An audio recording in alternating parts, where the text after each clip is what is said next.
अमेरिकी सदर Donald Trump ने ईरान के साथ मौजूदा तनाज़े को मिनी वॉर करार दे दिया। ट्रंप ने ईरान के तेल के ज़खायर भी कुदरती धमाके में तबाह होने की पेशगोई कर दी।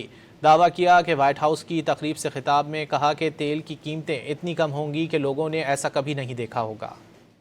अमेरिकी सदर डोनाल्ड ट्रंप ने आबना हरमस की सूरत हाल को मिनी वॉर करार दे दिया।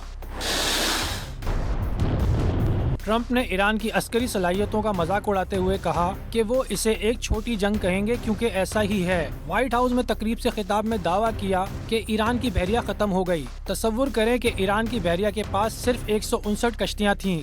We're in I call it a mini war because that's all they are. They don't have a navy anymore.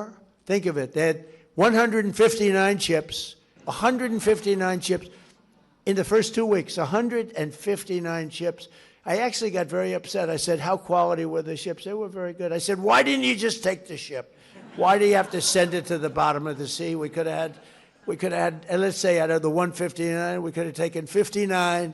We would have had 59. But they'd rather blow them up than save them. I would have preferred saving them, but these are minor details. Trump ने बातों बातों में Iran के तेल ज़खायर कुदरती धमाके में तबाह होने की पेशगोई भी कर दी। कहा अगले 2 हफ्तों में ईरानी तेल ज़खायर में कुदरती तौर पर धमाका होगा और इसके बाद ईरान के लिए दोबारा संभलना मुमकिन नहीं रहेगा। ट्रंप ने ईरान जंग के बाद तेल की कीमतों में बड़ी कमी का भी दावा कर दिया।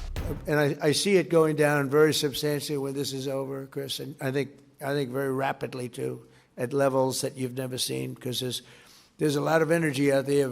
इससे पहले ट्रंप ने सख्त तरीन वार्निंग देते हुए कहा कि ईरान ने अमेरिकी जहाज़ों पर हमला या मदाखलत की कोशिश की तो इसे सफ़ाई हस्ती से मिटा दिया जाएगा। उन्होंने अगले 8 साल तक अमेरिका का सदर रहने का भी दावा कर दिया। Let's say 8 or 9 years from now.